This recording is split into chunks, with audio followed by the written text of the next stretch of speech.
This is the first ever Omen X laptop for gamers that go to extremes. Gear up with a machine designed for total domination and engineered for gaming in stunning 4K. Equipped with the latest Intel Core processors, it gives you the power to be relentless.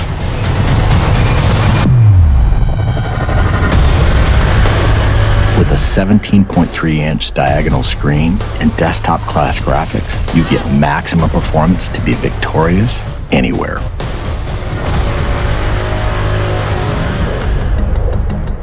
With multiple fans and large exhaust vents, heat is transferred away from critical components for dynamic overclocking. Ramp up boot times, game loading, and overall system responsiveness with optional RAID 0 SSD configurability. An RGB LED backlit mechanical keyboard lets you program each individually lit key to create customized key maps that switch seamlessly between games. With 2.5mm travel and in-key rollover, you can take out your competition with more accuracy and precision. Designed for extreme immersion, DTS Headphone X technology comes built in for surround sound experience that puts you right in the middle of the action. With the addition of a VR headset, gamers can step inside a completely immersive world for an elevated gaming experience. Single-panel access to key components makes serviceability and upgrading easy, so you won't be sidelined or held back on your road to supremacy. It has a brushed aluminum finish on an armor-like chassis. A jet fighter-like construction with hidden lift hinges ensures you're always at the ready. And with striking lighting effects and see-through window to components, others will know too. Unleash your fiercest gameplay anywhere with the extreme performance of the new Omen X laptop.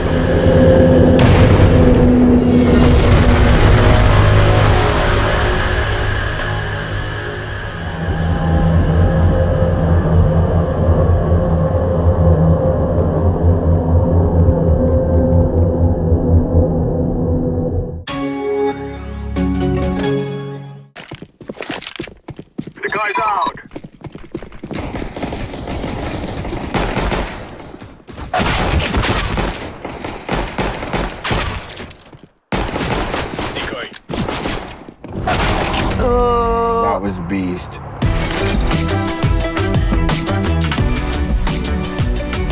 Game, record, and stream without compromise on Intel Core i7.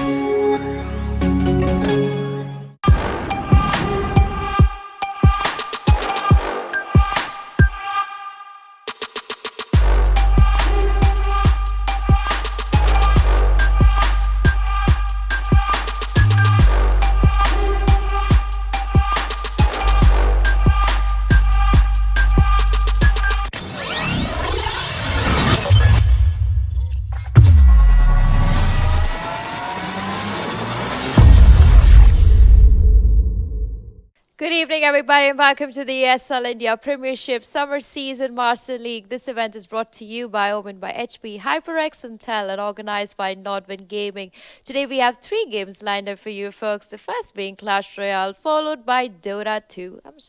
Actually followed by Counter-Strike, and then ending the day with actually only Counter-Strike. There's not going to be any DOTA 2 today, so that's a little saddening, but that's all right. So heading into the first game today of Clash Royale, we have 2 very interesting players over here. It's going to be Kamil versus Tahir. So let's first see who Kamil is.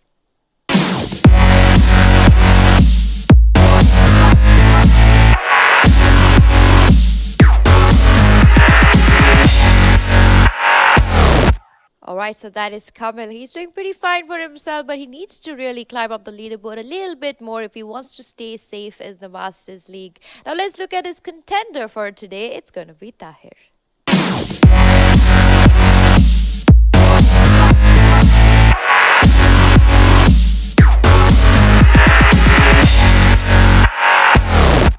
Tahir, or as we all know him as Devil's Twin, has been part of the ESL India Premiership for so long that he also is going to be a caster very soon in my terms. He also has been part of all our LAN finales and also been part of the India Gaming show that happened last year. So let's see how these two match up against each other as we head into the game, and I will see you all right after that.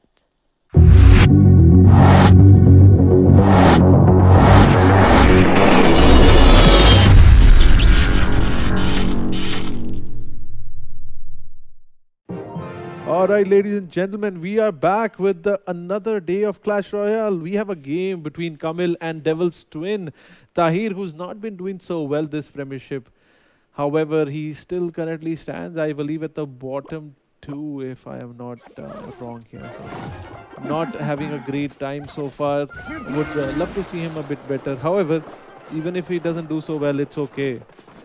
What I will actually end up is having him as a caster because he's an absolute great caster. So if he doesn't make it to top 4, we're going to send him an invite in any way because we really need him. He's a good caster also. So good analyst and good caster. Would love to have him part of the LAN event. So this dude gets a free invite no matter what. Are we okay? शुरू करें फिर से चलो फिर से 16 minutes.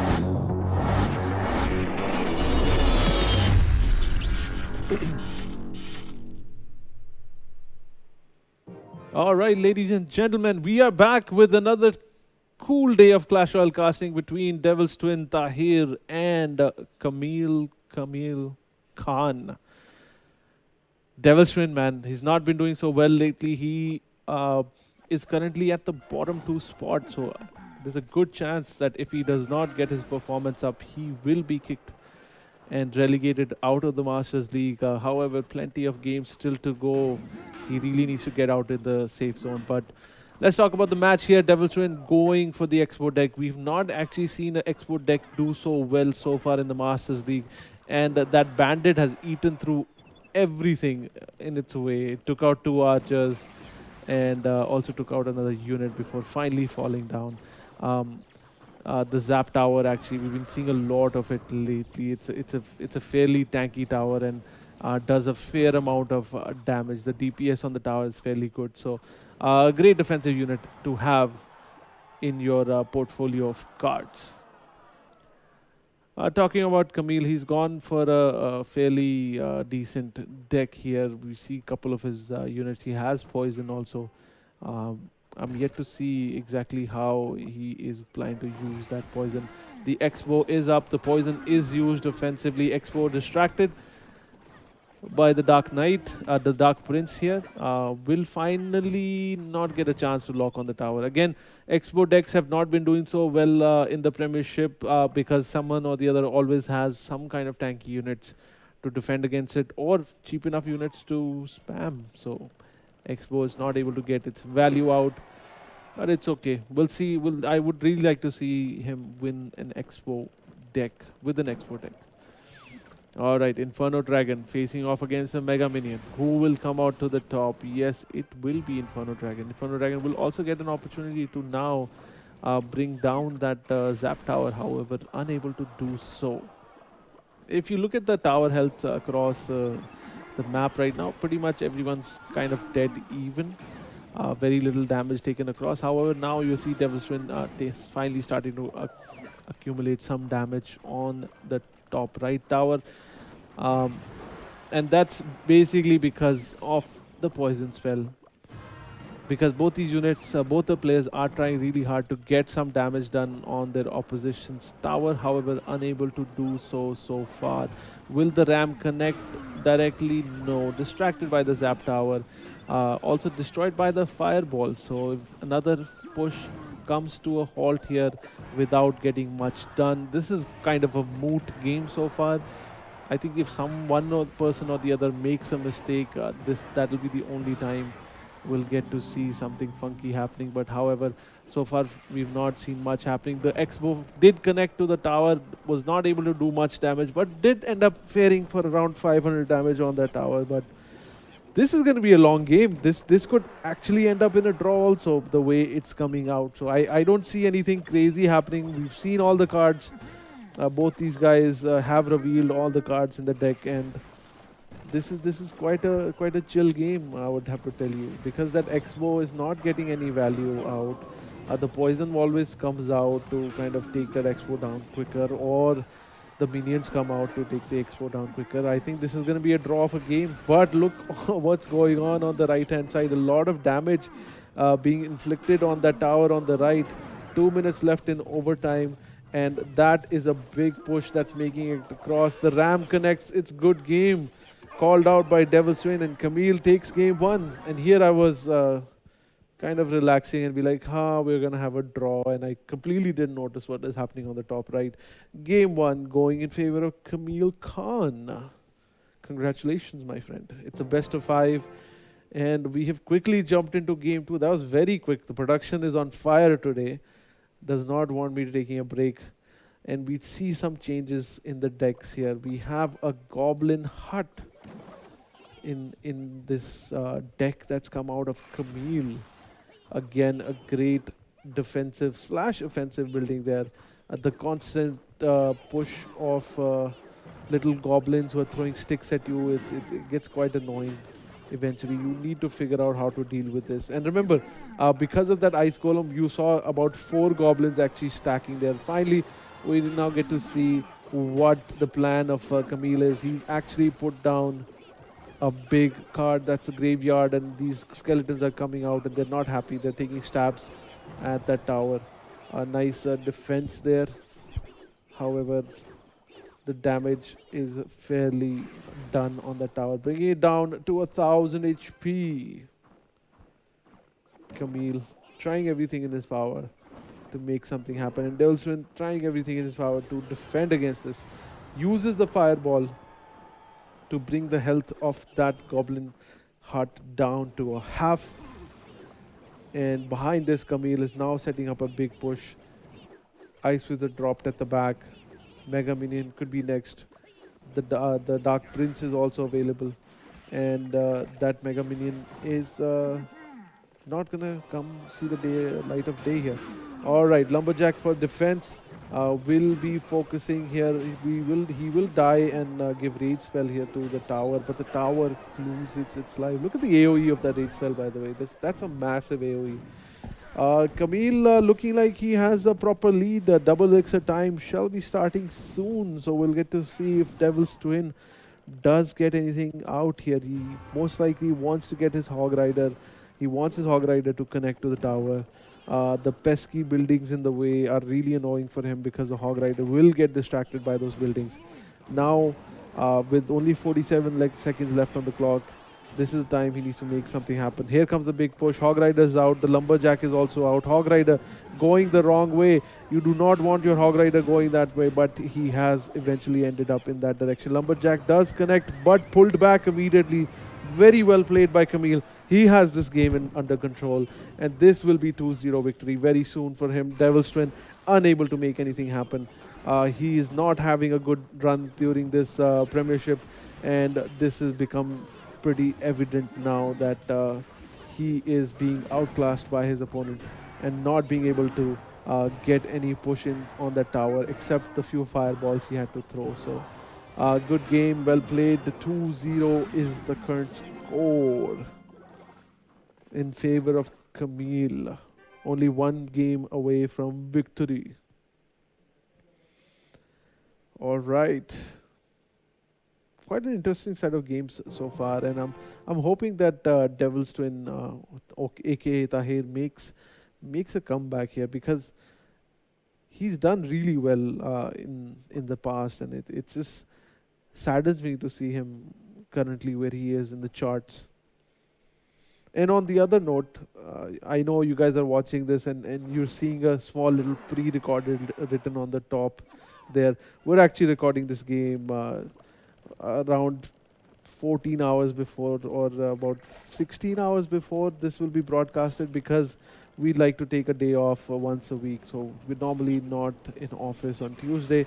So if you're watching this game and you're seeing that pre-recorded on the top, that pretty much means we have recorded this game a bit early, so it could come to your screens on Tuesday evening, but the people in office could actually also enjoy a day off. So we've recorded this match quite about 16 to 18 hours before the broadcast. So enjoy the match. We will also enjoy our day off, thanks to the fact that technology like pre-recording actually exists. We see Kamil actually going for huge bridge spam decks. Tahir Devaswin does have a good answer for it. He has the Royal Guards to defend against this, and exactly that is what he does. He used the Nado also, and this will be the time he could offensively put down a Graveyard and a Poison to catch his opponent by surprise, because currently Kamil does not have an idea on what's going on this map. So I'm pretty sure he has some idea, but he's still in for a surprise. He doesn't know exactly what his opponent has, but Devil's Twin does seem he's a bit more comfortable in this matchup right now. He feels he seems a bit more in control. I think he could get something done here. And by the way, Royal Guards are just amazing. They're so good at holding big pushes. They do a lot of DPS also. If you bring out the big guns, they do fairly well against that too. Big push coming in. The Magic Archer trying to do its best, doing a lot of DPS there. And I would love to see the Magic Archer positioned in a way where he'll also hit the tower as well. But there are no big units on Kamil's side. And comes the Poison. The Royal Guards will lose their shield by the time they get to the tower. This could mean that a few hits will be taken by that tower. And the Dark Prince might be able to get across too. But at the bottom right, you see right now, the Graveyard has been placed, not followed up by the Poison because he had to defend on the top left. And now he's going to be focusing on defending this bottom, top right also. All right, big push coming in. What's the plan? He has the Nado. Does he have the Royal Guards? But no, he has the Dark Prince, who will be doing a lot of splash damage here. Very well defended again. Devil's Twin looking like he has this game fairly under control. But who is bringing the damage right now? The Dark Prince trying to make something happen, trying to defend that tower, but completely surrounded there, bringing it down to 1500 health. Or is it? No, it's 1156 health. Offensive push by Kamil. He is not happy about this. It does get a connection with the Dark Prince. Will do some damage in return also. Okay, that guy did not do so well. The Magic Archer immediately lost his life, by the way. Good game coming out of Devil's Twin. He realized he had completely made a mistake there. Here comes the Skellies. They will start connecting to the tower, trying to make something happen. They're stabbing at the tower with the little stabby hands, bringing it down to 900 health. And now a big push coming in his direction. Nice Nado now. The Magic Archer hitting all the units. Very well placed Magic Archer and very well placed Nado there, bunching them all together for the Magic Archer to do its magic. And now Devil's Twin needs to figure out how is he planning to close this game. There's only 900 health left on the tower. He needs to figure this out. And the Magic Archer is bringing absolutely lots of value to this game. Because the way he is using it and aligning the geometry there to get maximum output out of this. All right, Graveyard in. The skeletons are out. They're trying to connect there. A lot of people have connected to the tower. And let's see. Nope, still not able to close. 775 health left on the tower. Only a minute left. Not a lot of time left on the clock now. Let's hope and see if Devil's Twin is able to do something. And Kamil kind of bleeding the elixir right now. He's given up. He actually gave up. And 2-1 is the score. That one came up pretty early actually. Wow. The game before the game like barely ended, the one had already come up. The production is like on top of everything. Interesting. Now we are in game 4 of this best of 5. Devil's Twin has made some changes to the deck, and so has Kamil, opting for a princess this time, which will bring a lot of value, especially looking at what he has in the horizon against him. So We see a Goblin Barrel, we see a Princess, we see a defensive Zap Tower there. A lot of units to hold against the big, the Poison. Poison will be actually a bit pain for him because he has Goblin Gang, he has a log also to clear out some of the units on the ground. This game would be interesting to see. Devil's Twin now, does the Zap clear them out? No, will be able to take some damage. The Goblin Gang comes out, will do an excellent job at holding off this graveyard. The Goblin Gang is actually the best card to counter the graveyard. They're fairly fast moving.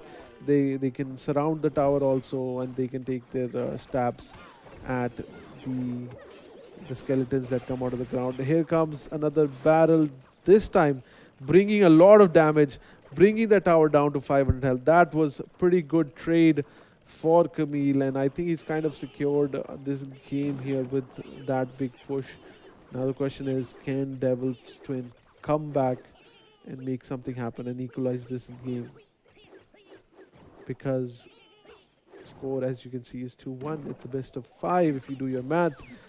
And Kamil wins another game. This is going to be 3 for him, and that will close the game for him. So interesting to see what's the plan here. The Graveyard Poison could be dangerous. Could be very dangerous to face off against. Because remember, here comes the Graveyard, and does the Poison come out? The Poison comes out right on top. The Bandit is there. He could place the Goblin Gang right outside the range of the Poison, because the range Goblins can still do damage, but opts not to do it. The Bandit did good enough job to hold this.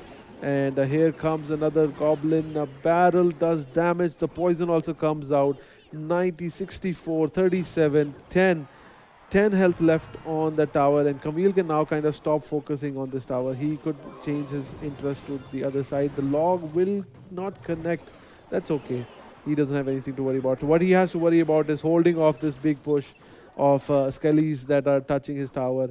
And 14 seconds left on the clock. This is going to be GG in favor of Kamil. Kamil taking these games 3-1. Good luck to both these players, by the way.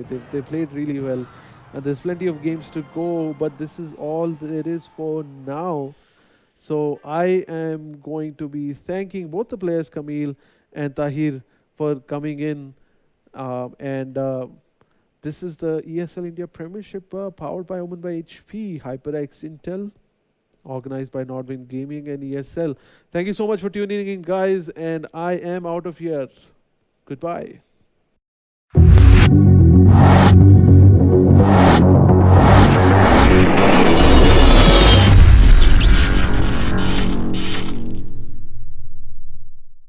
With a 3-1 scorecard there, Kamil taking that victory for himself and also making a better spot for himself on that Master League board. Congratulations to you, Kamil. Tahir, you've always been a better caster, so I hope to see you on this side of the desk as you do very fine over there. With this end, we come to an end to the Clash Royale segment. Also, I would like to again thank my sponsors, Owned by HP, HyperX Intel, and all this fun and all this shing bang brought to you by Nordwind Gaming. Don't go anywhere, folks. Coming up next, we have Counter-Strike for y'all. So I'll see you all very, very fast.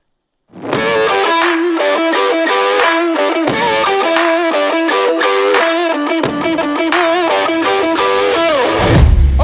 you ready?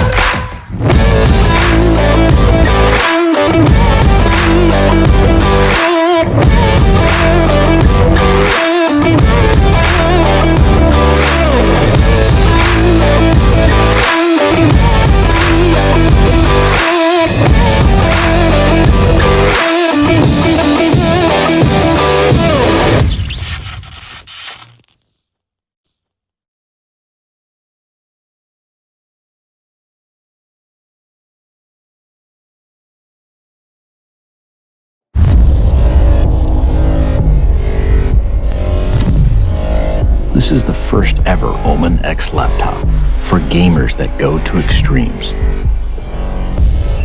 Gear up with the machine designed for total domination and engineered for gaming in stunning 4K. Equipped with the latest Intel Core processors, it gives you the power to be relentless.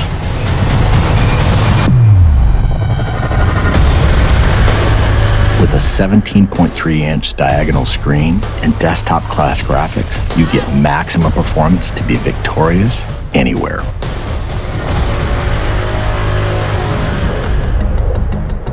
With multiple fans and large exhaust vents, heat is transferred away from critical components for dynamic overclocking. Ramp up boot times, game loading, and overall system responsiveness with optional RAID 0 SSD configurability. An RGB LED backlit mechanical keyboard lets you program each individually lit key to create customized key maps that switch seamlessly between games. With 2.5mm travel and in-key rollover, you can take out your competition with more accuracy and precision. Designed for extreme immersion, DTS Headphone X technology comes built in for surround sound experience that puts you right in the middle of the action. With the addition of a VR headset, gamers can step inside a completely immersive world for an elevated gaming experience. Single-panel access to key components makes serviceability and upgrading easy, so you won't be sidelined or held back on your road to supremacy. It has a brushed aluminum finish on an armor-like chassis. A jet fighter-like construction with hidden lift hinges ensures you're always at the ready. And with striking lighting effects and see-through window to components, others will know too. Unleash your fiercest gameplay anywhere with the extreme performance of the new Omen X laptop.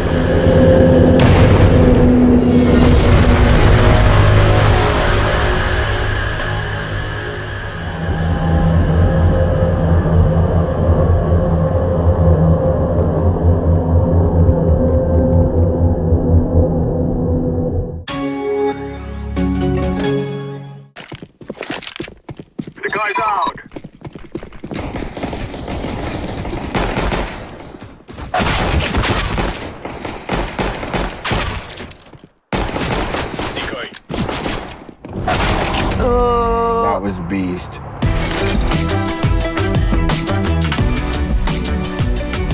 Game, record, and stream without compromise on Intel Core i7.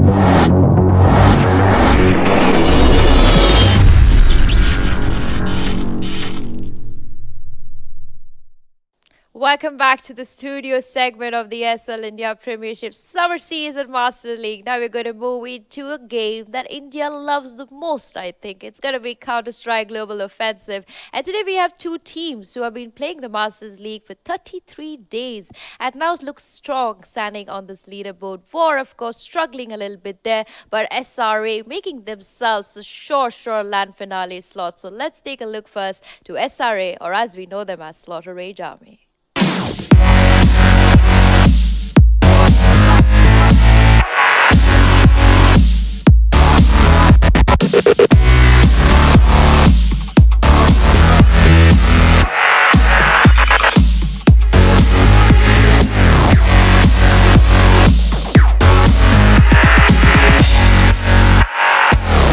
And that is Team Slaughter Rage Army for you folks, or SRA, looking very strong in the Masters League. And today they're going up against a team who got to buck up, otherwise they will be pushed out of the Masters League. I hope War has it in them, so let's take a look at them first.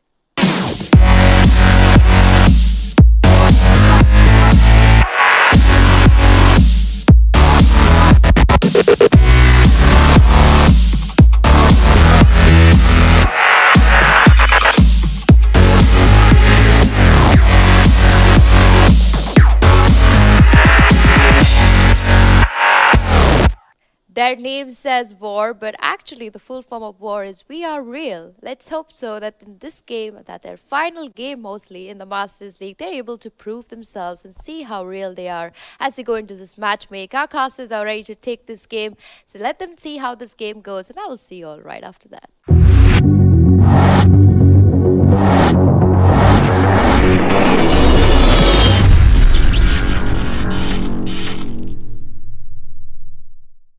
Hey guys, welcome back to the ESL India Premiership. The summer season is well underway, and today's game is going to be between SRA or Slaughter Rage Army versus War.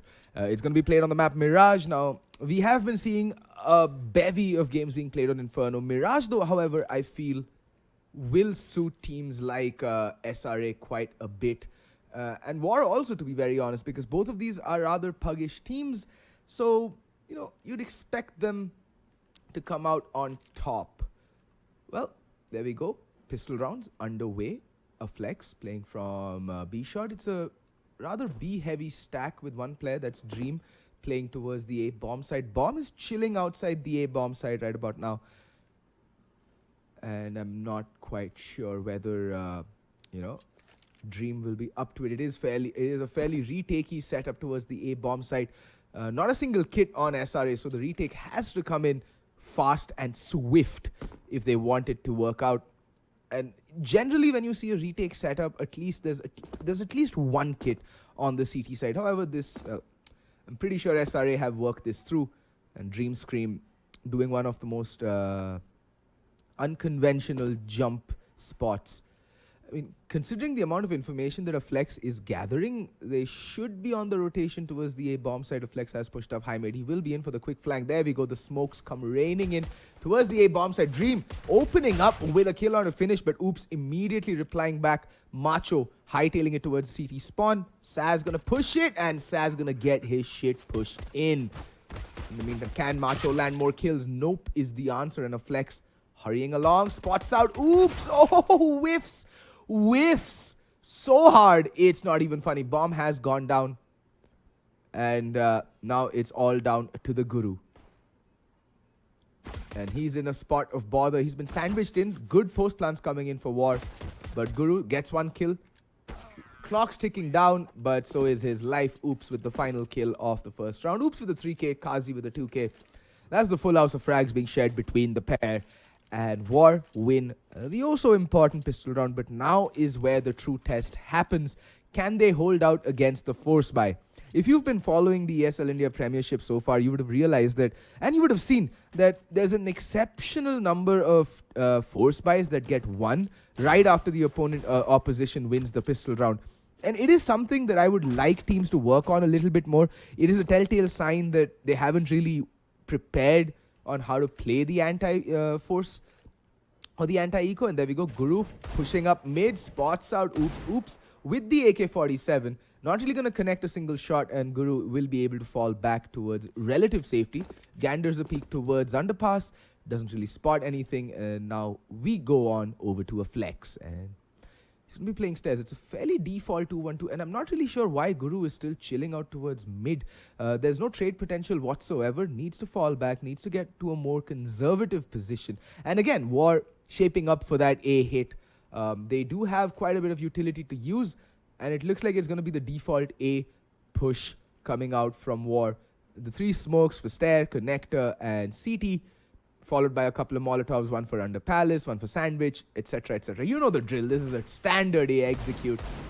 And there's a Flex rattling off shots through the smoke. Dream doing the same towards CT. That nade sails by him, does a little bit of damage, and then he's catching some shrapnel. A Flex in the meantime burning alive towards stairs. And look at the Guru. He's gotten the kill onto Oops and has gotten his hands on the AK-47. Kazi, on the other hand, he's playing a very dangerous game, and he's going to get taken out.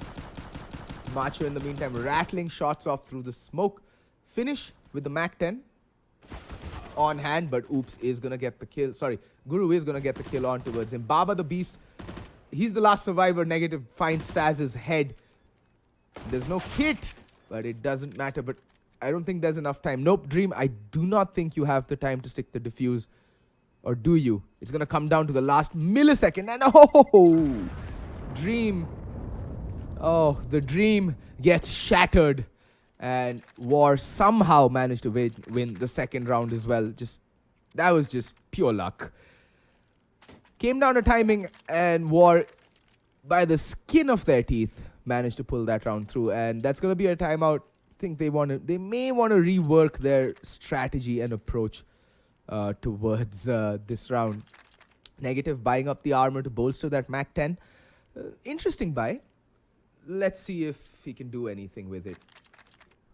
Alright, so War somehow, by the skin of their teeth, managing to win that previous round. And, well, it was lucky. Came down to the millisecond there. But timing just working out in their favor. Negative has bought up armor and helmet to bolster that Mac 10 that he saved from the previous round. Unfortunate there that he couldn't lay his hands on the AK-47. I'm pretty sure he would have preferred carrying a rifle over into this round much more than carrying the measly Mac 10, because let's be honest, War are going to be armored up to their teeth, so that gun, not really the best when fighting against Kevlar plus helmet. It's basically an automatic Glock.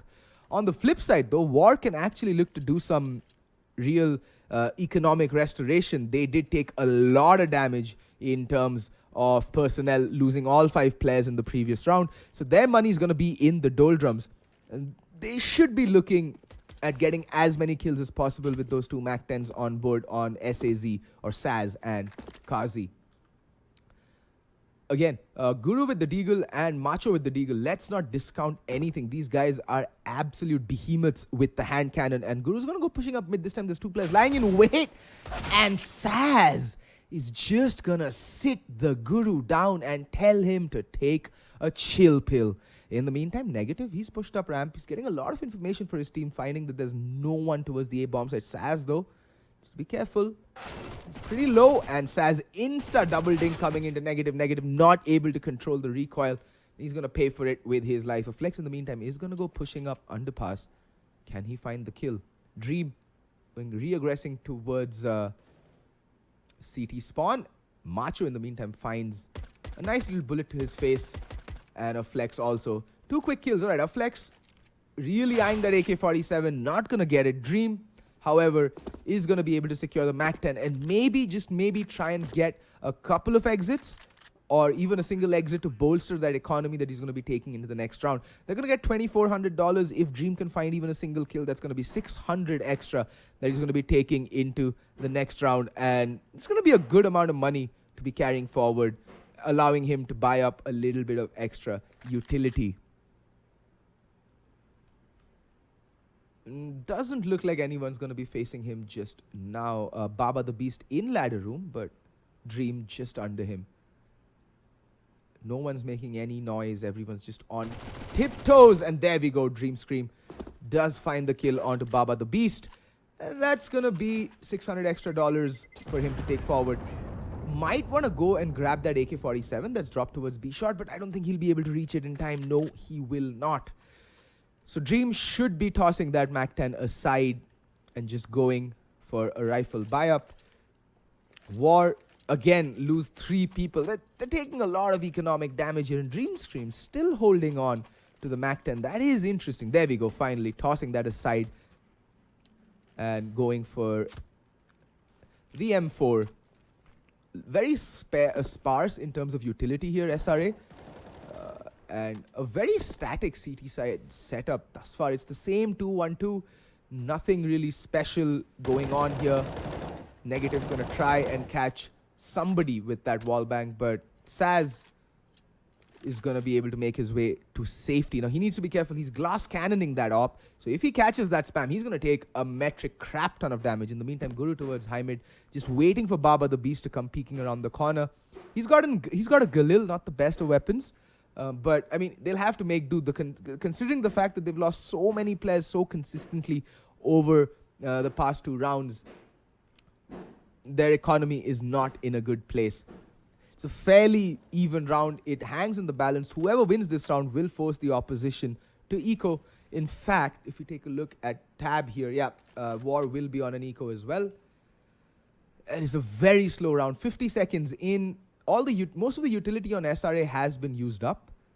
Dream still holding on to an HE nade, the only player with a kit. He needs to stay alive in case the bomb goes down, and it looks like it is going to be a B hit. Macho, in the meantime, is playing by Van. It's a cheeky angle that he's holding. And there come the flashes, there come the CTs and the Ts, and it's just a slaughterhouse. Negative and Macho just holding that B bomb site like nobody's business. Saz getting spotted out. Saz needs to be careful. Like I said, glass cannon. Negative finds his third for the round, and Guru chimes in with a kill as well. Okay then, Negative just going absolutely ham. And like I said, War eco days. In fact, Saz is looking at staring down the barrels of a double eco. Not the best place to be in economically after having won the first 3 rounds. I mean, that's what it comes down to, right? If you're gonna be cavalier with your life in Counter-Strike, you're never gonna have all the money in the bank to ensure that you can at least string a couple of buys together. In the meantime, Guru has taken some damage over towards mid, not having returned any. On the flip side, Guru needs to be careful. He's been known to fall prey to over-aggression and then giving up his life unnecessarily. And there's the aggression coming out from Macho, and he's going to get absolutely wrecked. And Saz is going to be able to retrieve the M4 as well. Again, see, these are things that I want Indian teams to work on. Macho's push there was completely ill-advised. You know that your opposition is going to be on an eco. Kazi finds a flex as well. This is just going south for SRA. It's not even a force buy. It's just basically pistols coming out, and Negative. Oh my god, what is this round? SRA are just all over the place. Completely all over the place. There's nothing redeeming about this round. I'm sorry I'm being a bit too harsh, but Macho playing that horribly. That push early on, ill-advised. And then Negative, why the hell would you want to spray down like a madman when you can just tap them down, whittle down their HP and take them down? It's just Kazi and Baba, the beast with armor. Just aim and shoot, boys. Aim and shoot. I mean, this is the madness that is Indian CS. This is why most of us, you know, casters just scratch our heads half the time like, how did that happen? And Dream left alone. And SRA are going to be in the worst possible position. They're going to get reset. Although, considering the fact that they made it alive with all 5 players in their first gun round, they can go in for a buy. Dream can drop that weapon on towards a flex, pick up an M4 for himself. Negative can buy up everything for him. Negative can buy up. So it may look like there's a force buy coming on the cards. SRA are a team known for approaching economy the Mongols way, that is force buy to high heavens, and there we go. Negative buys up. Everyone else is eco. This is the, oh my god, that's a late buy coming out from SRA, to say the least. It's just so confusing at times, the way Indian teams approach economy. It's a miracle that this scene isn't in recession.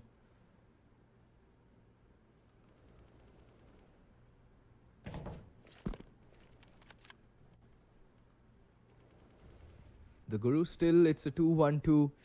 So static, the CT side from SRA. It's, like, if they were playing against a better team or a well-drilled team, they'd be able to take this CT side apart, pick it apart at the bones, and just completely demolish SRA. I mean, it's Mirage, for crying out loud. It's a CT-sided map.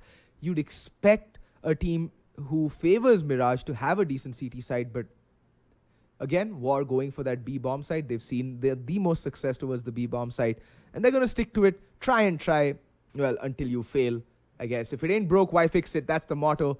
And I don't think War will be expecting to go up against a force buy. They need to be careful. And there we go. The standard B execute coming out. Flashes, mollies, smokes raining in. So come the opposition. Down goes the first player. Negative does find 1 kill. He's going to get spammed and surrounded and taken apart. And everybody's dead. Dream again, the last player remaining alive. He's going to find Baba the Beast. Saz is on 18 HP, but Dream, 1v3 retake on the B bomb side on Mirage, not an easy task. Everybody just went retaking from market, and everybody just got destroyed from SRA. And that B defense, a bit too passive in my opinion. No one really taking the fights, and they paid for it with their lives. And SRA really need to revisit their CT side on Mirage, because this is just not working out for them. One player seems to have dropped from the server, but no harm, no foul. They were already dead. Dreamscream trying to channel his inner launders, but realizing that he still has some work to do. There we go. Congratulations. Does manage to pull off the Sasky movements. And Dreamscream now, the only person with a gun and any economy, might want to drop a couple of pistols over towards his teammates so that they have something to take into this round. But we're gonna wait for the fifth player to join back into the server. And War, they must be feeling good about themselves. They've gotten some economy rolling. They've got a little bit of money in the bank. Strung a couple of rounds together, immediately broken back SRA and won the follow-up force buy as well. So now they know that they're gonna have a little bit of an easier time going forward in this round. They can start building up some economy and put some more pressure on SRA by extending the lead that they already have. Still waiting for the fifth player to join back into the server. It is Major or MJR. No, it's a Flex who's dropped out from the server. I mean, internet is a big problem in the subcontinent, and that is one of the major hindrances to the improvement of esports in general, is the fact that we just don't have good internet. And SRA using up all their tactical timeouts can also be a problem, because my head hurts, ladies and gentlemen. What is this buy coming in from Negative? What am I watching? Is this a bug that Negative's playing and he just wants to farm that IR? Why though? Why? Why do professional players still have auto buy bound at all? What is this? A Nova? You kidding me? I'm sorry. I just don't get it. Like, I've been casting Indian CS for well over a year now, and there are still things that mystify me till this date. One is our propensity to force buy, and the other is what Negative just did. The Nova. Aight.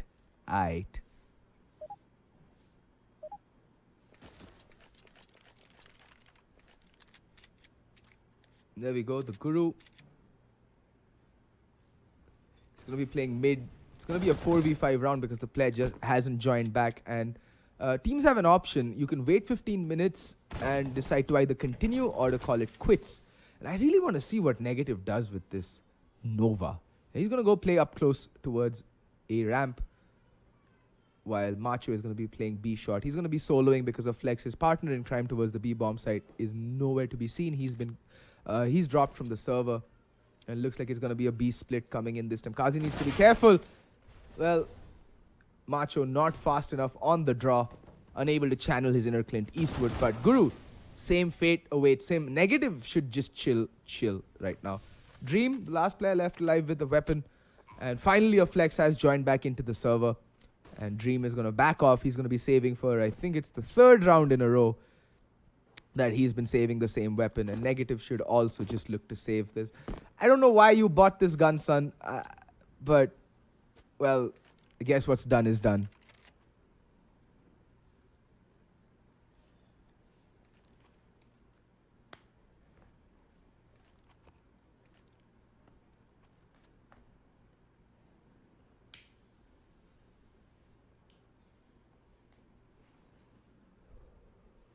No hunt coming out from War. They're more than happy to allow SRA to save whatever they're taking forward into the next round. And, well, War extend their lead to 5 rounds, and it's now their time to go for a tactical timeout. They want to turn the screws on SRA. Dream can actually drop a weapon for Negative, but I think he's trying to overly justify his buy-up. There is an M4 on this in spawn. Negative, you should just pick that up. It's a double op setup that SRA is going for. It's standard in Asian CS actually. If your gun rounds aren't working out, you bring out the double ops and try and make something happen from that point onwards. But considering the very static setup that SRA have on their CT side, I don't really see these double ops working out all that much. They really need some amount of dynamism in their CT side to make this work. And so far, I haven't seen anything special coming out from SRA. It's been that standard 2-1-2 setup, and looks like it's going to be the same again. Guru going to be the designated mid player. And one of the zoom bangers is headed towards the B bomb side. Oh, what a shot from a Flex. That is as far fast an op shot as you will see anywhere under the sun, ladies and gentlemen. And that was a glorious way to open the round and announce your return in style. And Negative still sticking with the Nova. Aight.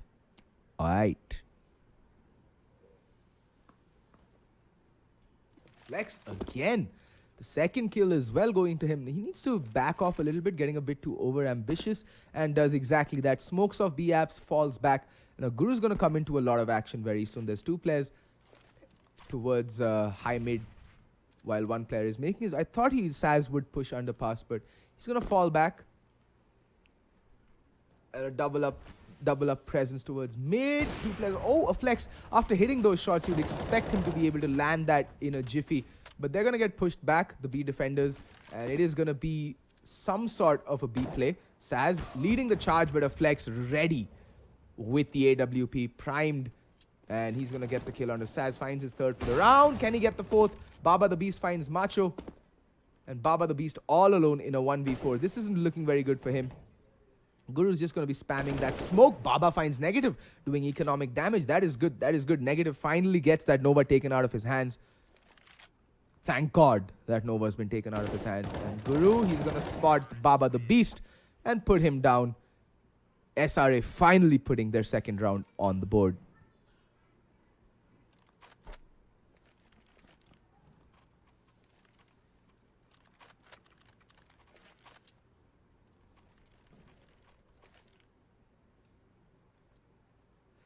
All right. SRA seems to have bounced back, but they do lose two players. 3 players left alive and the double op being carried forward. So their economic investment is safe and secure. Oh, Dream Scream. Not gonna like that, but what a reply onto Saz. Off with your head, he says, and just eviscerates Saz from the map. In the meantime, a flex finds Baba the Beast over towards mid. My question is, why wasn't Finish there to try and get the trade on to Dream? He's on a 17 HP. He should be an easy frag for Finish if he just had the balls to go for that peak. But unfortunately, no trades coming in for War. They're two-man down, and SRA now can really just... Now, this is where SRA's static, passive setup will actually come in handy, because they don't need to aggress. They've already done the damage. They've gotten a two-man advantage. Now they can just sit on their laurels and wait for the eventual hit of War to come their way. It again looks like it's going to be an A hit. Finish lining up that stairs smoke. Oops, lining up the connector smoke. And it's going to be a standard A hit coming out from Team War. Dream Scream, the only player left, and he's going to have an unobstructed line of sight. That Molotov going down can delay, but he's going to miss an easy shot of flex. Thought about pushing the smoke, but unfortunately, he's not. There is a gap in the smoke that he can exploit. Not being able to... Why has the rotation not come in just as yet? Kazi spotting out Negative. Negative taking a lot of damage. Very slow on the rotation here, Team SRA. And Negative still managing to get the kill. CT control somewhat being retained. Guru on the flank, though. Interesting choice of switches there. Macho finds Finish. Now it's all down to oops. Tries to get the spray down onto Macho, but Macho will end that round with a good double kill. And SRA march on over to their third round. Again, both ops being retained. So they are going to be carrying forward their investment. And War now need to be a bit worried. They're still going to have enough money to buy into this round, considering the fact that they got the bomb down and managed to put 3 rounds on the cards with keeping 4 or more players alive. So they have the economy for one more buy. And if they get the bomb down this round as well, they possibly could be buying into the next round as well. But the thing is, you don't want to be solely reliant on bomb plants to keep ensuring your buys. You want to be putting as many rounds on the cards as possible. Saz still with the AWP, a little bit of limited utility on War. But again, SRA with the uber static setup on the CT side. Guru still playing mid. And it's just one man towards the A-bomb side. This one player, Saz, who's left towards B to lurk. He's taken a lot of damage. I think both of Flex and Saz legged each other. But Dream with the AWP, he has to keep the Dream alive. He has to go huge for his team. Again, SRA trying to play a retake setup towards the B-bomb side, towards the A-bomb side. And Saz is going to find the opening kill on a Guru. Why would you want to push without any backup? At least call for a flash, man. This time Dream's gonna get smoked off. He's gonna be playing triple box, gets the opening kill on a Oops. But he's gonna get absolutely wrecked by Baba the Beast. Saz still playing, gets the kill on a negative. This is not going SRA's way at all. SRA, okay, not really that good on the money front as well. And Macho and a Flex really need to back up and save these two guns if they want to have any hope of having a buy in the next round. And I'm pretty sure War aren't really that interested in going for the hunt. Their money isn't that great either, so they want to hold on to these rifles as well, along with the utility and the armor. That's a lot of investment that they're going to be carrying forward into the next round. So it's a stalemate post-plant, and both teams should be holding on to every gun that they have. And SRA, what was that setup? Why are the rotations so slow? These are things that they really need to work on. I saw them playing in Bangalore on LAN at the India Gaming Show, where they won the Gigabyte Invitational, and they were a force to be reckoned with in that tournament, playing completely balls to the wall CS, just cavalier, gung-ho, and just destroying their opponents, literally blowing them out of the water. But this is a completely different SRA. They look neutered. They look afraid of taking the fights, and that's just not how I recall this team playing this game. They used to be a force to be reckoned with, but now they're just a shadow of their former selves.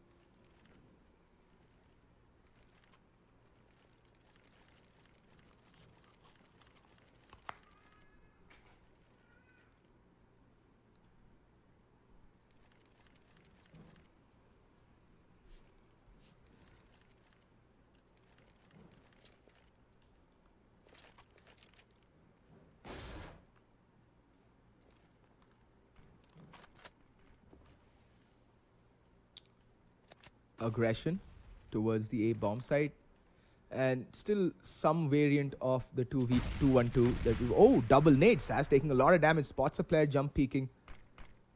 It's a very dangerous game that a Flex is playing there, but Macho, he's gonna fall back somewhat, has the smoke for cover, but Saz spots a gap, exploits it, and Macho is down for the count. Again, man advantage going the way of War, but look at Dream is the only player who's enterprising right now, going to be pushing Palace. Kazi is watching it. Kazi with a nade out, spots him, and Dream has to fall back. There's no choice whatsoever. The bomb is slowly inching its way towards the B bomb side of Flex, with the op trained towards Van.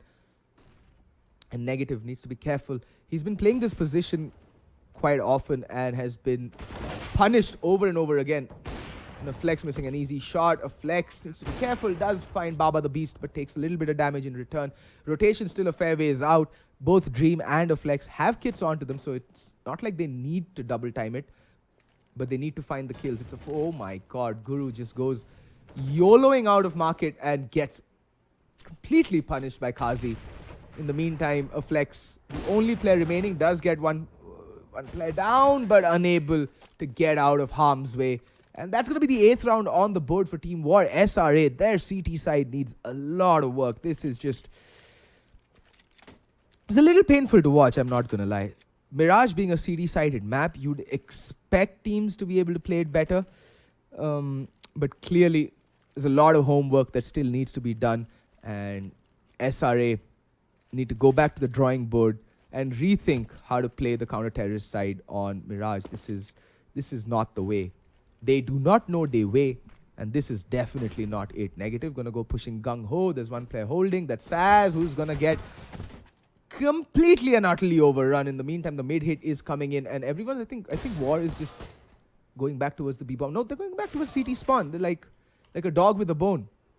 Once they've smelt blood, they're gonna try and force the issue, and Finish just happily takes that frag that Dream gifted him. In the meantime, Finish doing a very good self-dabbing simulator right there. Negative in the meantime with the AWP, trying to find Finish. He knows exactly where he is, and down goes Finish. This is looking a bit dicey for War. They've lost 2 players, although they've just given up the AWP, and Macho, the lone player towards the B bomb site, he's going to get mollied off. He should try and get the kill on the planter. Does do so, but Baba the Beast with the immediate reply. In the meantime, Negative finds Baba the Beast. And now it's all going to come down to Oops. Can he do it again? There is a player. That's a flex making his way in towards from B apartments. Gives a fake on the plant and negative. Knows what's up, gets the kill. And SRA from out of nowhere winning a round that they had absolutely no business winning. Now this is what I want to see from SRA on their buy round. Some aggression. Some modicum of aggression, some modicum of enterprise, something. It's just been so vanilla, their CT side, that War can just wait it out, play slow, get a few picks, and just work off of that. And that's basically what they've been doing. They've been turning the screws on SRA's CT side from the very get-go. And SRA seem to lack a plan B. It's very important for teams playing at this level, and this is for you, dear viewers, as well. If you're looking to, go pro and play at the highest level of Indian Counter-Strike, the level has improved to a point where you actually need a point B or a plan B or a C, and not just go with your defaults. You can't just win off of defaults anymore. The players have improved, the strats have improved, the scene has evolved. And I've seen it happen from when I started casting the ESL India Premiership last year, the summer season, to where it ended in winter and where it's picked off after the break this year. There's been a marked improvement in the way team play is being handled by these professionals. And I, for one, am the happiest bunny alive because I'm seeing a marked improvement in play styles and the approach that these teams have towards Counter-Strike Global Offensive.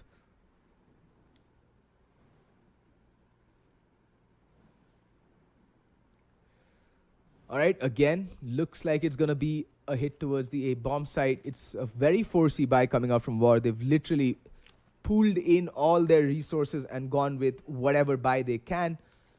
And Dream needs to be careful. He's playing a very aggressive angle. And Finish is going to punish him for it. And yet again, SRA find themselves a man down.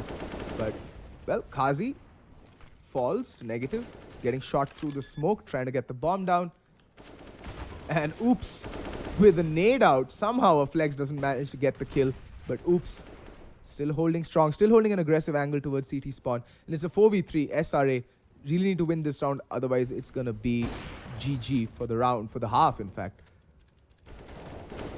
And oops, gets the first kill, almost gets the second, brings it down to a 2v2. But a flex so very low, so is the Guru.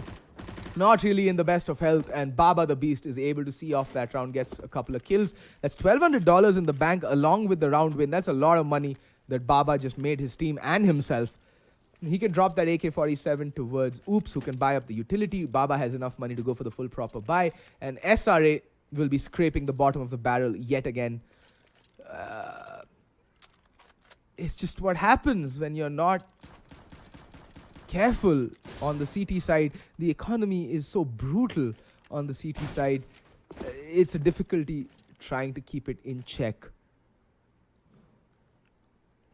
SRA should be aware that it's most likely going to be a force buy that they're up against. A flex with the AWP, negative with the M4. The only two players with any real weaponry on the CT side. And War are playing this correctly. They're going slow, taking it slow, using their utility to clear off angles and taking it one angle at a time. Going for some mid control. I'd have appreciated if Baba had someone to trade with him over towards mid, but he's going to be the lone presence trying to assert mid control. It is somewhat of an A stack, 3 players waiting in the A bomb side. They've completely given up mid SRA. They know they don't have the weaponry to contest mid at that range. So they're going to be playing the close angles. It's a hybrid of the SK setup towards the A bomb side that SRA is going for. Dream getting flashed in. He's going to have a lot of traffic headed his way. And the CZ, I mean, if he's accurate enough with it, he can do a lot of damage, but he's going to be falling back just in case. Doesn't want to get run over and give War the man advantage yet again. Finish in the meantime is going to come pushing Palace. Not really accounting for Guru's position, but a flex with the AWP doing a lot of damage. Guru in the meantime comes out, raining death and destruction from above and below. Guru is everywhere. He is ubiquitous, and he is the harbinger of death this round. It all comes down to Mr. Baba the Beast left alone in a 1v4. And again, SRA pulling around out of their hats like a magician pulls the rabbit out of thin air, just making the most of nothing And War, while I was praising their meticulous approach, this was not the way.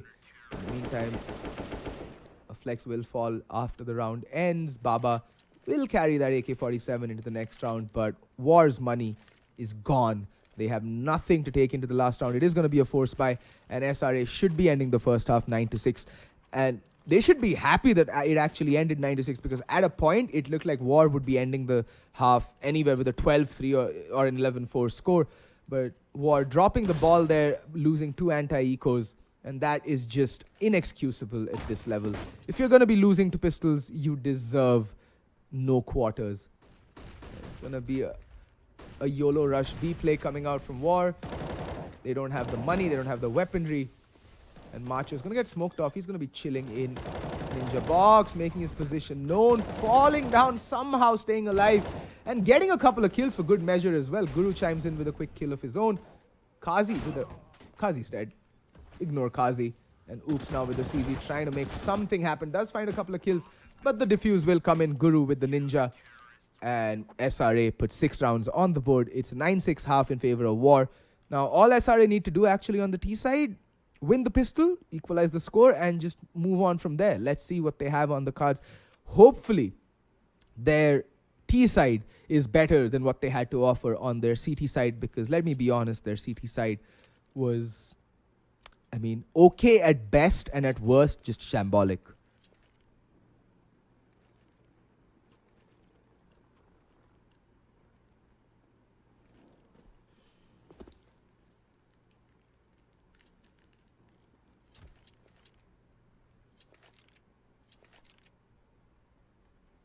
All right, the standard 2-1-2 setup from War on the pistol round as well. And I think there's some aggression. No, Baba the Beast is going to be playing that cheeky angle at the B balcony.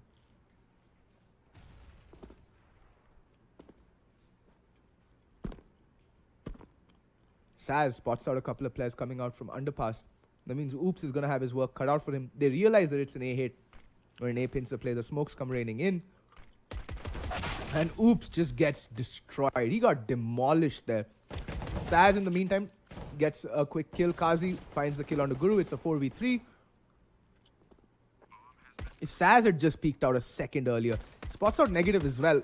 Takes him down. It's a 2v3. Decent post plans coming out from SRA. They still can do it.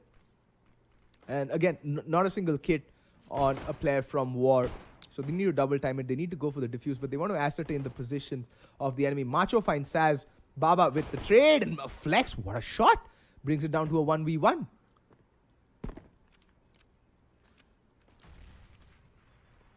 Finish, taps the bomb. It's not really planted for a flex. He'll have to go out wide. Does not matter though. A flex gets the kill. Gets the pistol round for SRA. That was very important. And like I said in the first half as well, winning the pistol round is just winning half the battle for most Indian teams. Going by current trends, they really need to lock down these next 2 rounds, try and lose as few players as possible, and come away with the W. If they can do that, SRA, they'll be set up in a very good position for the rest of the second half, and they can actually look to do a lot of economic damage as well.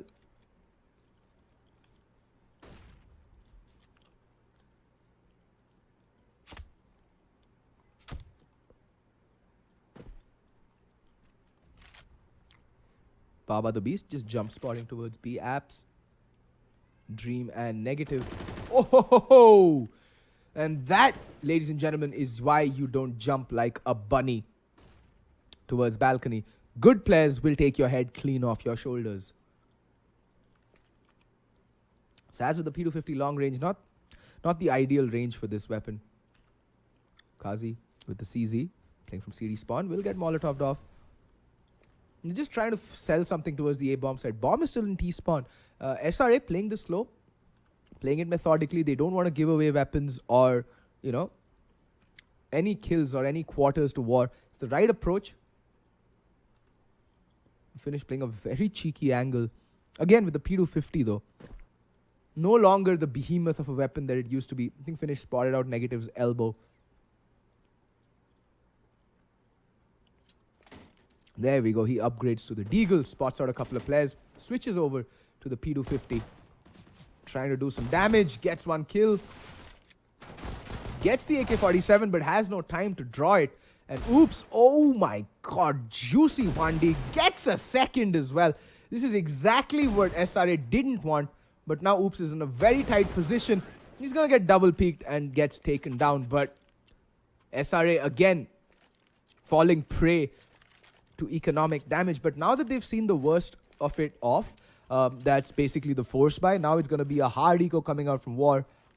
And, well, SRA can actually mint some money, get a couple of SMGs rolling, and just demolish the opposition by running through them with the MAC-10 or the UMP. There we go, a flex picking up the MAC-10.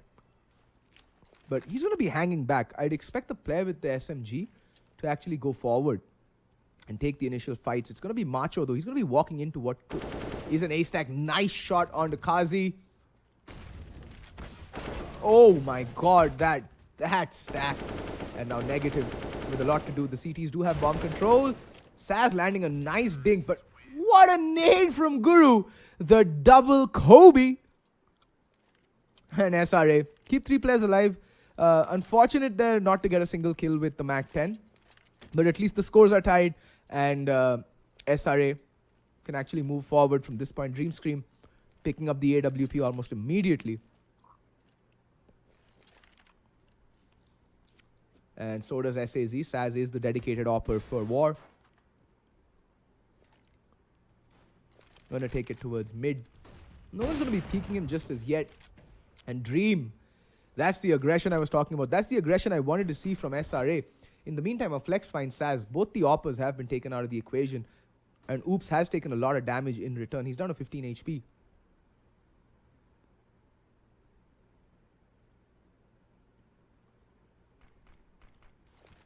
But Kazi playing from where he is, getting a lot of map control, getting a lot of information for his teammates, and that allows them to focus over more towards the B bomb site. They have relinquished mid control. That could be a problem for them, considering the fact that a flex is chilling in ladder room.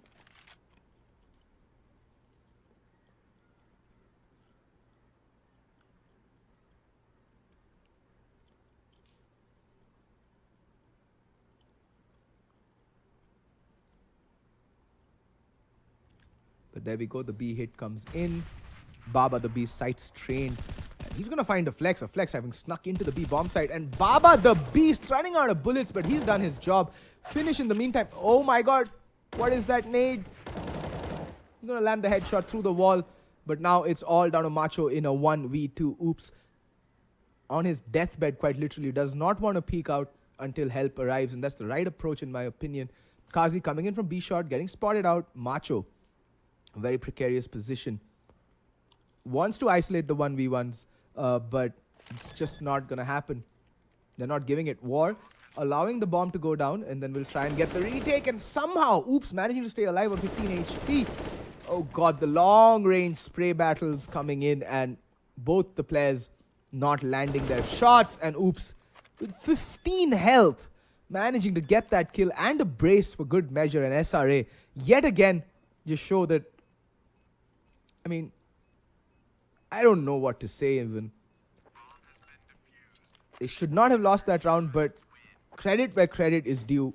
Baba the Beast literally went beast mode that previous round. Those 2 kills, in fact, he would have gotten a third had he had an M4A4. He just ran out of bullets. And if that had happened, he would have stayed alive and it would have been a complete shutdown from War. And wow. War, so far, the better CT side, at least on the buy rounds. They did have some aggression to get the early pick. But still the 2-1-2. I'm not a big fan of it, to be honest. I'd rather teams go heavy mid early on, try and get that mid control from the T's, force them to use up their utility. But it's just not happening. Saz with the op trained onto Palace. Dream needs to be careful. Just has a CZ to work with this round. And Oops, marking for the underpass push.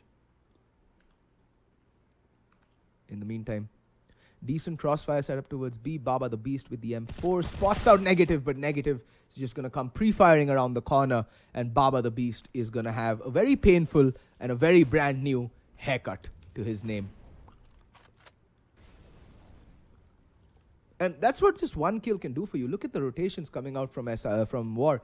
They've more or less completely relinquished the A bomb site. Kazi is hearing them retreat towards A ramp, and he's under the impression that they're going towards B while they're actually lining up A smokes. And Kazi, if he just rounds the corner and times it right, he can be in for the flank before they even know it. And Kazi gets bombed down. That is just not gonna do them any favors, and Kazi needs to be careful, realizing that he might get pushed. Nice little flashbang, but Macho avoids it. Saz gets another kill. Guru finds finish though, brings it down to a 3v3. But Kazi's position here in Palace can be a real thorn in the side of the CTs, of the Ts, my bad. And what? Wait, how? How does Dream get 2 kills from that position? Guru goes down. Kazi knows where Dream's playing from. And Kazi timing it right with the flashbang drop to mask the sound of him dropping. But Dream played the round of his life there. Getting those 3 kills, crucial. First the 2K on the entry, and then the third on to, I think it was Kazi, who did push out. Very well played by Dream. Exceptional play from Dream. And with that, scores are all squared yet again. War are going to go for the force buy. They are in double eco territory. And by the looks of it, SRA are in no mood to take a chill pill. They're playing it much faster than they've done the previous rounds. There's the smoke for Sniper Nest. Guru's just going to be rattling off a few shots through the smoke, trying to land a lucky headshot onto any player cheeky enough to be playing the edge of the smoke. And considering that, again, Kazi's pushed up T-Ram, is getting a lot of information. It is a stack towards the B bomb site. Finish and Baba playing a rather off-angle boost. I really like this boost coming out from them. SRA may not be expecting this, but Macho finding Kazi on the flank could spell doom and gloom for this setup. Guru being spotted out towards B short. And the flex. Oh, just not landing the shots. Just not landing the shots, and everybody's dead. Oops rattles off a couple of shots. He's shown his hand, and he's gonna die. And Macho on the lurk will get the final kill. That is SAZ. Really unfortunate that I really thought that, you know, Baba the Beast on that boost would have done a lot of damage, but just not able to line up his aim and paying for it with his life and the round. And SRA move on to 11. It's the first time they've been in the lead, guys, in this entire game. And definitely a much better T side than their CT side is what SRA is bringing to the table.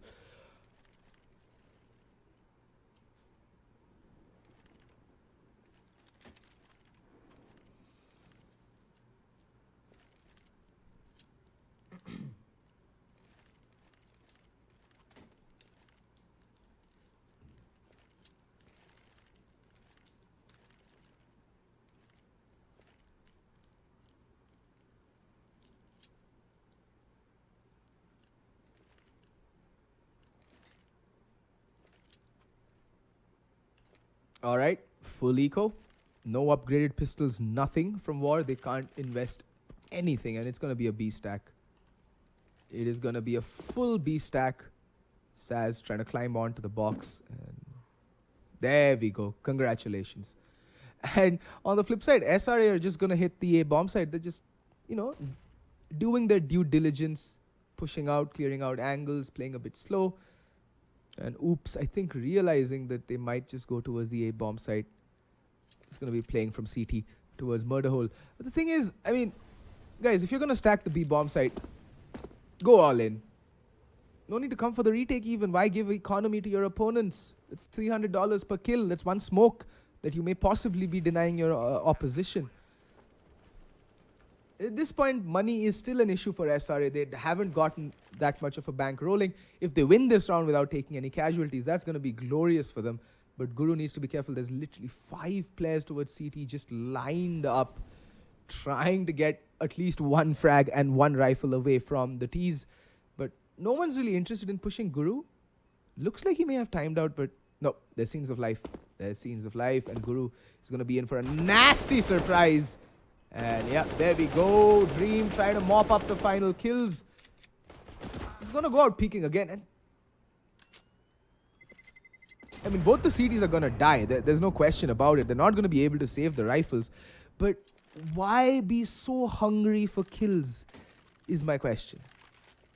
I mean, Guru would have given the information, and then especially after that Dream, why overcommit and give away rifles and economy to your opponents?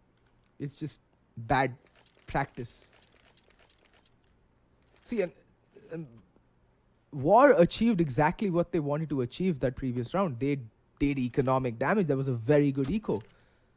And now Saz with the AWP does have armor to play with, so the aim punch will not be a real problem. Oops, in the meantime, is going to go sneaking out towards underpass. A flex just rattles off a couple of shots and falls back.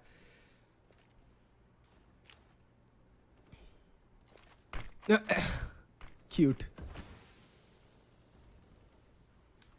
And good control towards B apps. There is some trade potential coming in here. Finish. It's going to be playing a very aggressive angle. They have apartments control. They can focus a lot more towards mid and A because of this. But the question is, will War be able to hold down the fort? And Baba gets the opening kill. They have no idea that Finish is just around the corner as well. He's playing anti-flash. He's doing a good job. And there we go. Finish. Oh! Pulls out the nade and... unfortunate there. Really unfortunate. Timing just not being his friend. But the thing is, they've sold a good fake here, SRA, towards the B bomb side. It has pulled a player over from the A bomb side. That's Kazi. But there's still 2 chilling towards A. Saz with the AWP could be huge, having him over marking the ramp, because that's where bomb is coming out from. But Saz needs to be careful. Gets the bomb down. Spot. He's dead. And I'm sorry if I'm getting a bit frustrated, but I mean, I'd expect players to show a little bit more patience at this level than what was demonstrated there by Saz. He could have easily gotten the kill onto Guru. I mean, that reposition really not necessary. He had the angle, he had the positional advantage, and it has been planted for CT. Guru on 46 health, Kazi on 40. It's as even a duel as you can expect. Kazi no kit, so he needs to hurry on up with the diffuse. Guru hears that, will go peeking, rattles off a warning shot and gets the final kill, recovers the AWP for good measure as well. Alright, SRA just inching ever so close to that finish line, and War again staring down the barrels of an eco. They can go for an armor pistol buy. I think they're going to be on max loss bonus, yep, so they can at least upgrade pistols if not wanting to invest in the armor. But yeah, armor pistol buy is equally viable at this point. And SRA need to be careful. We've seen them to be, a bit vulnerable to getting overexcited on the eco. And there we see Oops and Kazi opening up with the first kill. And Guru is just going to go bombarding up from mid and connector. No one's watching it, and that's going to spell doom and gloom. Guru gets one. It's just the one, though. It was I would have hoped that he would have gotten like 4 or 5 kills. And Saz spraying down Macho. This just triggers me, ladies and gentlemen. And again, no one watching connector. Why is nobody watching connector? Dream, the second player to have made his way in from connector and get the kill. The bomb is making its way towards the B bomb site. I think Finish realizes that he's going to go rotating, and Dream is just going to be chilling towards the A bomb site to try and cut off any rotations. Needs to be careful. Saz is pushing up towards his position, and Saz won't be able to do much. Oops, having recovered the AK-47, is going to still remain towards ramp while the bomb is making its way up underpass and connector. Oops is playing a very good position, but if he gets peaked, and I think they might be inching towards B.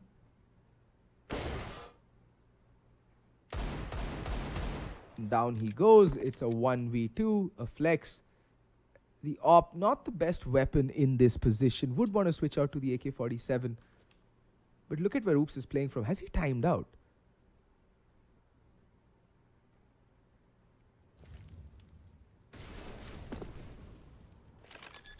A flex knows where at least Oops is. He knows where both the players may be coming in from. And a flex trying to land a cheeky flick, but he's not doing any damage whatsoever. And he's going to get run down. Finish with the deagle.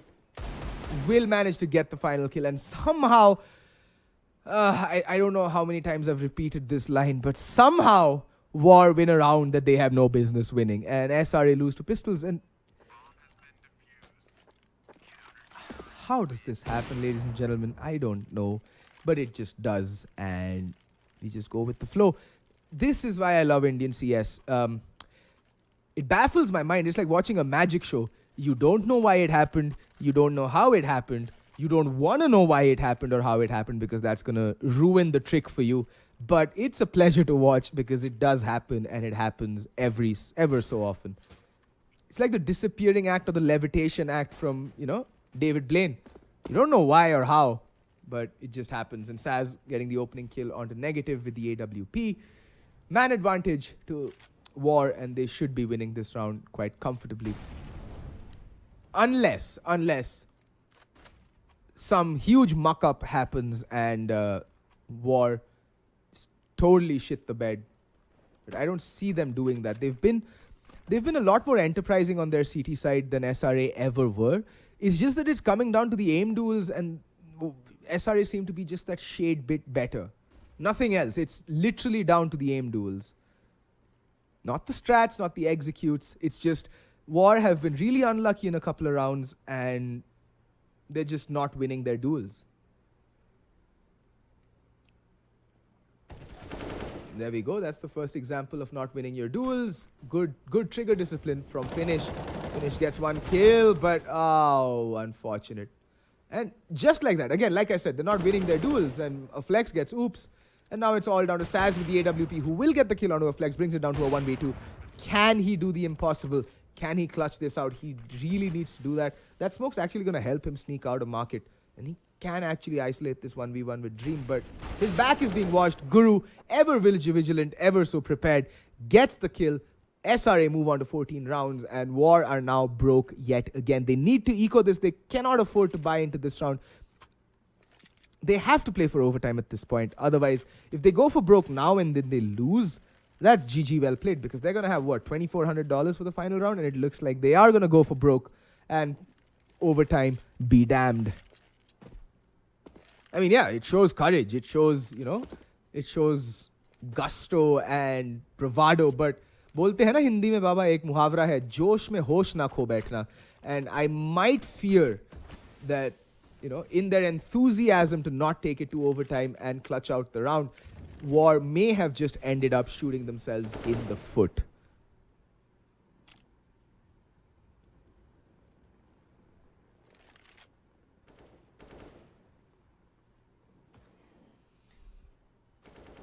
And there's a flex, gets the opening kill. Finish, at least both the rifles, that's the AWP and the M4, are still in play. Kazi is just being baited in by Oops there. And Oops, oh my god, okay. Alright. That's GG. Saz just needs to save this rifle, save the AWP. And yeah, he's not going to go for the retake. They need to have something to take into the final round. And SRA now have smelt blood, a flex on a 4K already. And he's out on the hunt. They have enough money. They know it's a one round and a flex can easily buy into the final round. They have nothing to lose. They're going for the jugular. They don't want Saz to save whatever he has and take it into the next round. Negative. Now they know it's going to be an op, so they really want to take that out of the hands of Saz, and Guru is going to do just that. Guru's like, much obliged, thank you very much. I will take that op and pry it off your cold, dead hands. And just like that, the unthinkable, the most unlikely outcome. SRA on match and map point. War are completely broke, and it does look like War are going to come away with a loss this time around, unless they can repeat, the impossible and win out on an eco. They've done it. Like I said, SRA have shown a propensity to be very vulnerable to the pistol buys.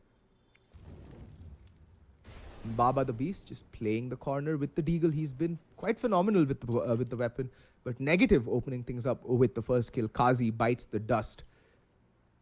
Dream making his way up from connector. This time though, there is a player that who's going to be marking that, but Dream,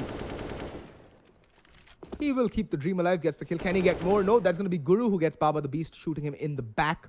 Finish now, left with a 5-7. Nice shot onto the Guru, but it's all going to come down to Finish and Saz.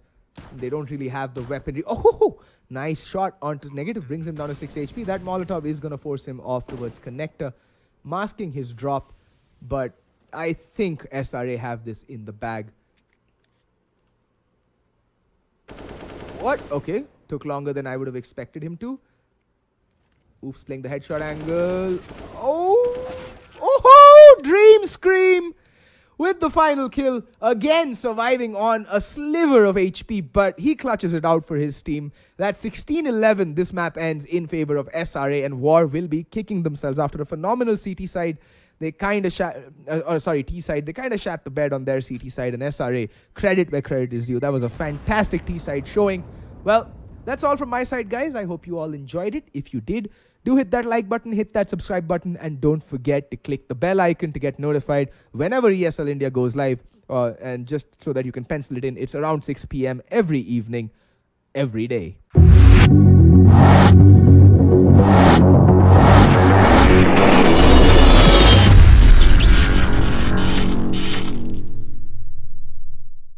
War doing all that they can, but in the end taking that loss to SRA. 16-11 on the scoreboard, and SRA confirming themselves again that they will make it to the LAN finale. War, of course, I don't know how many more games are left for you, but I wish you the best of luck for all your upcoming matches. With this, we come to an end to Counter-Strike Global Offensive. We also come to another day end of the ESL India Premiership. If you guys have missed out any games and want to check them out, we have them all available on our YouTube channel. Also, don't forget to subscribe to us, because when you subscribe to us, you will get a notification when we come live to you every single day from Monday to Sunday. Actually, Monday to Sunday, with all the latest games that are in the ESL India Premiership. Till then, goodbye to you. And also, I would like to thank my esteemed sponsors, owned by HP, HyperX, and Tel, and everybody at Nodwin Gaming who brings you all this amazing esports. I will see you all tomorrow. Take care, good night, and always keep gaming. Are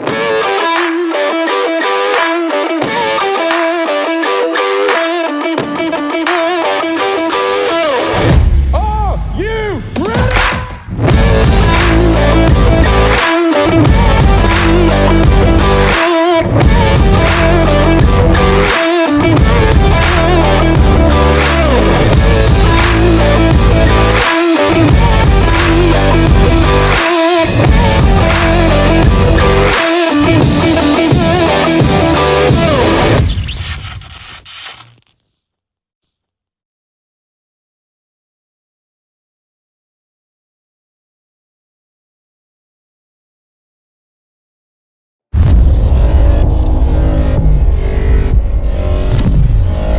This is the first ever Omen X laptop for gamers that go to extremes. Gear up with the machine designed for total domination and engineered for gaming in stunning 4K. Equipped with the latest Intel Core processors, it gives you the power to be relentless.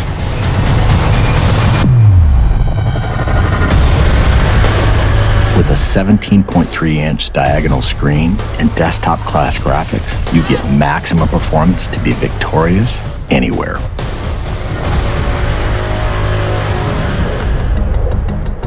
With multiple fans and large exhaust vents, heat is transferred away from critical components for dynamic overclocking.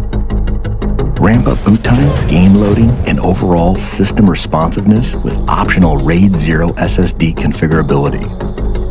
An RGB LED backlit mechanical keyboard lets you program each individually lit key to create customized key maps that switch seamlessly between games. With 2.5mm travel and in-key rollover, you can take out your competition with more accuracy and precision. Designed for extreme immersion, DTS Headphone X technology comes built in for surround sound experience that puts you right in the middle of the action. With the addition of a VR headset, gamers can step inside a completely immersive world for an elevated gaming experience. Single-panel access to key components makes serviceability and upgrading easy, so you won't be sidelined or held back on your road to supremacy. It has a brushed aluminum finish on an armor-like chassis. A jet fighter-like construction with hidden lift hinges ensures you're always at the ready. And with striking lighting effects and see-through window to components, others will know too. Unleash your fiercest gameplay anywhere with the extreme performance of the new Omen X laptop.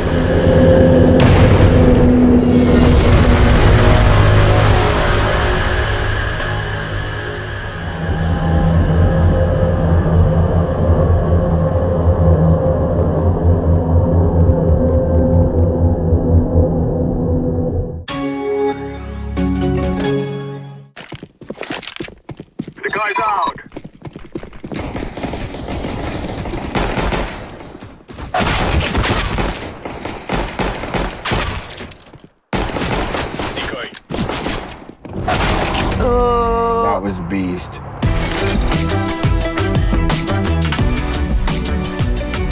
Game, record, and stream without compromise on Intel Core i7.